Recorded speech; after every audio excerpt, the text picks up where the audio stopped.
And second and another important point भनेको चाहिँ portion control as in म अब खतरा वेट लस गर्नु छ मलाई, म खाना स्वाट्टै घटाइदिन्छु भन्ने चाहिँ होइन। मैले मजाले खाएको थिएँ, किनकि मैले हजुरहरूले मेरो फ्यामिली मेम्बर्सलाई सोध्न सक्नुहुन्छ, मैले खानेकुरामा घटाएको चाहिँ थिएँ होइन। But portion control as in जस्तै पहिला हामीले यति पेट फुटुन्जेलै खाएर मस्त आनन्द आयो भनेर सुत्थ्यो नि त, बट त्यसो चाहिँ मैले गरिनँ। ठिक्क खाएँ, आई मेक स्योर कि there is space for dessert टाइपको के, बट डेजर्ट चाहिँ खाने होइन, बट देयर इज स्पेस टाइपको के। सो हल्का आफूले यति खान्थ्यो भने यति खाने, अलिकति कन्ट्रोल गर्ने बित्तिकै you are good to go. Because किनकि लास्टमा त त्यसो कि हामीले यो गर्ने त्यो गर्ने भने पनि क्यालोरी धेरै छ भने you will gain weight, calorie थोरै खायो भने you will lose weight. That's universal truth, त्यसमा कुनै पनि दुई मत छैन। त्यो हुनाले चाहिँ पोर्सन कन्ट्रोल लाइक हामी त दिनमा 4-5 चोटि खाइरहेको हुन्छ नि त, त्यो हुनाले चाहिँ एभ्री 4-5 चोटिमै थोरै खान थाल्यो भने चाहिँ वा ये हुन्छ होइन। Okay, second point done.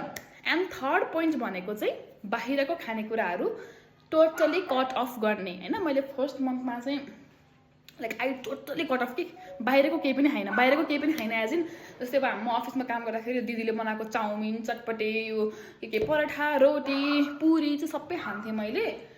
Like दिदीले बनाएको खान्थेँ, अब दिदीको आलेको त घरमै बनाएको जस्तो भयो भनेर खान्थेँ। तर बाहिर रेस्टुरेन्टतिर गएर चाहिँ कहिले नै खाएन, किनकि आई युज टु ह्याभ यो के भन्छ किमा नुडल्स, स्याभाले, sausage, paratha, momo, blah blah blah अलट। त्यो हुनाले चाहिँ 1 महिना चाहिँ आई डोन्ट नो मैले कसरी कन्ट्रोल गरेँ, but yeah again self determination high छ भने यु क्यान डु इट होइन। सो कन्ट्रोल गरेँ मैले। फर्स्ट मन्थमा चाहिँ मजाले एक दिन पनि खाएन। एन्ड बिचको मैले जुन 7 देखि 10 दिन ग्याप लिएँ भनेको थियो, त्यसमा चाहिँ फेरि मैले जे पनि खाएँ, किनकि हामी त्यतिर घुम्न गएको थियौँ। सो घुम्न गएपछि चाहिँ खासै फलो गर्न सक्दिनँ म चाहिँ, किनकि आफै बनाउन सक्दिनँ अगेन। त्यो हुनाले चाहिँ बाहिरको मजाले खाएँ बिचमा 7 देखि 10 दिन। फेरि पनि मैले अर्को महिना फेरि कन्ट्रोल गरेँ।